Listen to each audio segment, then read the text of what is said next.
Hey everybody, welcome back to Food for Your Soul.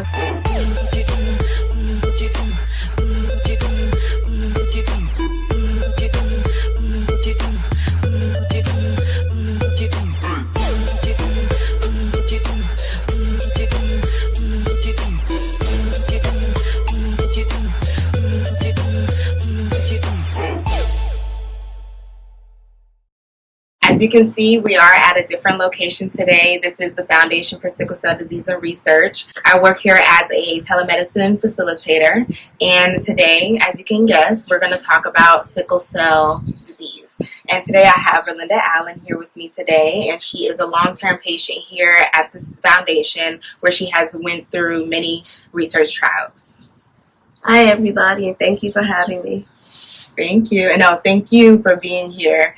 All right, so the first question I have for you, Belinda, is just tell me a little bit about yourself. Well, I have sickle cell disease, which is obvious. I'm 52 years old. I was told that I wouldn't live past 25, but that's God's plan, not man's. So I'm a mother of a crazy 13-year-old who's 6 feet tall. He has sickle cell trait though, because it's the sickle cell gene. It's generally passed on. I mean, it's not something that you can automatically get rid of. It's weeded. Sometimes it may not show up in one generation, but it can show up somewhere down the line in your bloodline. Okay. And so for those that don't really know much about sickle cell, can you just give a little bit more information about what exactly the disease is? Well, sickle cell basically, it's inherited, of course, because of your African roots. Not many people really understand that. Mm-hmm. And when I grew up with it, it was always known as the black man's disease. But today, working with Dr. Bronte, because I worked with her in the hospital setting at Memorial Regional and the sickle cell services. So by working with her as a volunteer first, I learned that as long as you have an ounce of African root in you, it can transcend into your genes. So the weirdest thing, what is called quote unquote white, Caucasian. Now they're showing to have sickle cell, which is crazy because they were the first one to say, oh no, we can't get it, it's the black man's disease. Okay. And so what is the difference between a red blood cell and a sickle cell? Well, the red blood cell is basically round, and it goes through your bloodstream normally because it constricts and it flows properly. With a sickle cell, some people say it's like a banana shape, or it's shaped like a half moon shape, and it bunches up in the bloodstream. So that's where a lot of us get our pain from, because your blood can't flow properly through the bloodstream when it's constricted. Okay. So basically, sickle cell constricts. You don't have proper blood flow in your shoulders or in your hips. So that leads to other complications because of the lack of blood flow. Okay. Thank you. When did you learn that you actually had the disease? Well, I was actually told I had the disease coming into the world at birth. Okay. Because they said of course, naturally babies cry, and they just chalked it up to that. But sickle cell was already, my mother had the trait. So my grandmother immediately started getting information from word of mouth with other people. And because my mother first, she was stated as having sickle cell disease, and someone told my grandmother, no, if she's don't have such and such going on, she has the trait. Okay. And unfortunately at the time, my father, he had the trait, so that's where I actually got it from two traits together. You get the illness. Okay. And I'm an only child, so there was no, from them, but there was no skipping of a generation. Gotcha. So that's where I got my illness from, and because of it, My mother, like I said, she was already tested, and when I came out, they said I came out always crying. They used to think I was always hungry, but I wouldn't eat. So it wasn't until totally, I think I was about 2, when I used to complain of my arms and my legs, that's when they actually had clue that I had sickle cell. And the doctor that I had, my pediatrician at the time, he was a Jewish doctor, he would ask him questions of my family, especially my grandmother, because she was basically the one who took care of me while my mother worked. Okay. Because my mom was a single parent. And he deduced that I had sickle cell disease. Gotcha. Okay. And how would you say that your life has been different amongst your peers living with the disease? Younger, it was horrible. It was horrible. I wasn't allowed, because I'm originally from New Jersey, so we get snow up there. I wasn't allowed to play outside with them during the winter months when you have all the snow. They would have me bundled up just to go to school, and I would be sitting. I remember sitting. And why is that? What does the cold do? It would trigger a crisis. Okay. And sometimes I would be sick for days. And a lot of times my grandmother, she was, God rest her soul, she was very overprotective of me. Right. And the kids were kind of rough on the block. So she really didn't want me playing with them. Okay. Because for fear of me getting either going to a crisis that would end up leading to a hospital trip. Gotcha. Were you ever introduced to people that were your age and had the same condition as you when you were younger? No. I remember someone at my mother's job, because my mother was a postal worker, told her about Jamaica Queens Hospital. Now, that was more so for adults. Okay. They didn't really have anything for children. I think I was the only child in the facility. And so then what does your normal day look like, or even your week look like? A week or a normal day is not being hospitalized or not being sick at home. I mean, most of the time, for me as a sickle celler, I get sick after midnight. I would joke and tell people I get sick on off doctor hours, meaning like my regular doctor is not around, and it usually attacks me in my sleep. So by the time I wake up, it's too late for me to even take the medication to help. I have to immediately get to the hospital. So what does that pain feel like? Can you describe that? It's very excruciating. If I do take anything for pain, I'll throw it up. And the pain is so bad.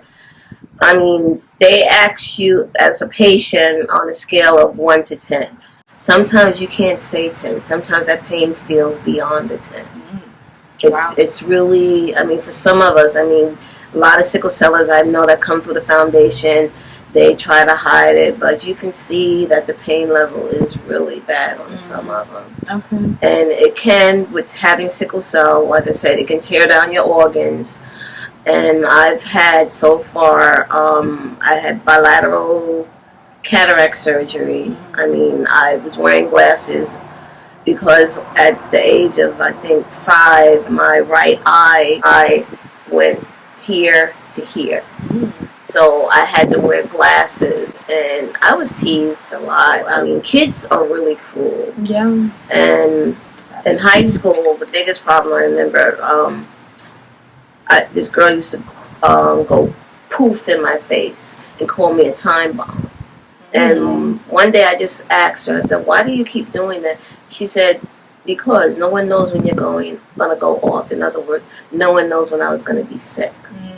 I mean, I was going to a private school, and my mother couldn't afford it because I spent more days out sick than I was in school. So I had to start going to public school. And I've had several surgeries. When I was down here, I found out I had gallstones. They didn't tell me I was developing a vascular necrosis because of the lack of oxygen that wasn't going to the hip area and in my shoulder area. So the lack of blood flow. Back in 99, I was pregnant for my ex-fiance. And if it wasn't for that pregnancy, I would have been dead because the gallstones that I had were killing me. And found it. Yeah, and it was because of the hormonal change with the pregnancy. Because I went into matter of fact, I didn't even go into a crisis. I went into this weird pain the night I had my sonogram. And from the back of my head to the bottom of my feet, it felt like my back was on fire. Wow. And my ex, he was working as a security guard about like 45 to an hour away. He came to get me, told me to call the doctor and to get dressed. And it was like 2 o'clock in the morning when I called him. Okay. So by the time he got to me, I was just getting out of the bed because the pain was that bad. I couldn't move. They got me to the hospital. They asked me if it was my usual crisis, and I told them I'm not in a crisis. I told them about the baby. In a minute, I mentioned gallstones. That's when everything changed. Gotcha. So they did the gallstone removal, what is it, the laparoscopy procedure. On the pictures that they took, they found out the gallstones burst out of the gallbladder, and they were the size of quarters. Wow. So what they did the following week, the 25th, was when I had to sign to terminate the pregnancy. So they put me in intensive care, and when they did that, they had to do a central line because my veins collapsed. And that was like insult to injury because I'm already in pain, and now you got to put another procedure on me that's causing more pain. And I think I had panic attacks because I couldn't sleep on the bed itself. I would literally jump up because all I could see was surgical masks coming towards me. Wow. So I had to sit in a chair that was in the room and fall asleep that way. Yeah, you were traumatized. Yes, extremely. But sickle cell is really no joke. How would you say the foundation has helped you in your life since you did find it? Well, since being here, because I've been hooked up with Dr. Bronte back in 2014. That was around the time I wrote my first book because I was looking for her to help me promote it. And she told me about her project with the foundation, and she wanted me to help bring patients into the facility. But since being here, she's put me on clinical trials. The biggest one that she did, and it's been helpful, is the GBT, the Valoxolitol. Okay. Because it does elevate your blood count. I mean, I've seen my blood count go up to 11, which surprised both of us because my baseline at the time prior to that was, and then knowing that it's finally accepted, right?